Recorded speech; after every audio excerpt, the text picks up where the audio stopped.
Welcome to Rusitime. இன்னைக்கு நம்ம சேனலில் காய்ந்த பட்டாணியை வச்சு அருமையான மசால் வடை எப்படி செய்கிறதுன்னு பார்க்க போகிறோம். 1.5 கப் உடைச்ச பட்டாணியை எடுத்து 2லிருந்து 3 மணி நேரம் நல்லா ஊற வச்சு எடுத்துக்கலாம். முழு பட்டாணி ஊற வச்சு கூட செய்யலாம். மசால் வடை செய்ய தேவையான 15 வரமிளகாய், 10லிருந்து 15 பல் பூண்டு, 1 டீஸ்பூன் சோம்பு, இது எல்லாத்தையும் நம்ம ஏற்கனவே ஊற வச்சு எடுத்திருந்த பட்டாணி கூட சேர்த்து நல்லா கொரன்னு அரைச்சி எடுத்துக்கலாம். நம்ம மசால் வடைக்கான மாவு தயாராகிடுச்சு. இப்போது இது கூடவே 3 பெரிய சைஸ் வெங்காயத்தை நல்லா பொடியாக கட் பண்ணி எடுத்துக்கலாம். கூடவே 2 கொத்து கருவேப்பிலையும் எடுத்துக்கலாம். இப்போது நம்ம அரைச்சி வச்சிருக்க மாவில் நம்ம கட் பண்ணி எடுத்துருக்கிற வெங்காயம், கருவேப்பிலை எல்லாத்தையும் சேர்த்து நல்லா மிக்ஸ் பண்ணி எடுத்துக்கலாம்.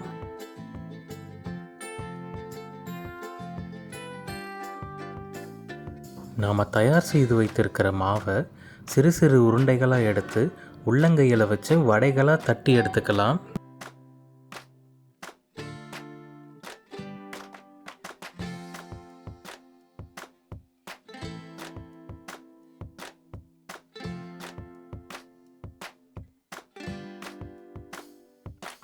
வடைகளை தட்டி எடுத்தாச்சு.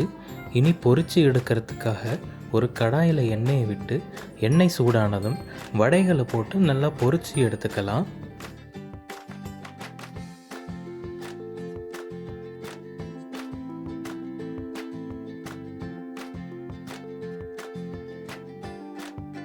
ஒரு பக்கம் வெந்த உடனே மறுபக்கம் திருப்பி விடுங்க.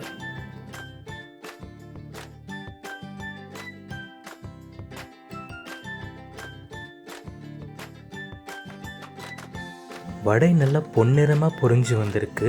இப்போது எண்ணெய்களை வடிகட்டிட்டு ஒரு பிளேட்டுக்கு மாற்றிக்கலாம்.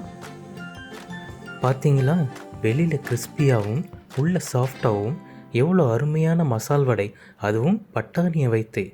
இந்த வீடியோ உங்களுக்கு பிடிச்சிருந்ததுன்னா Rusitime சேனலுக்கு சப்ஸ்கிரைப் பண்ணுங்கள். மறக்காமல் பெல் ஐக்கானை ப்ரெஸ் பண்ணிக்கோங்க.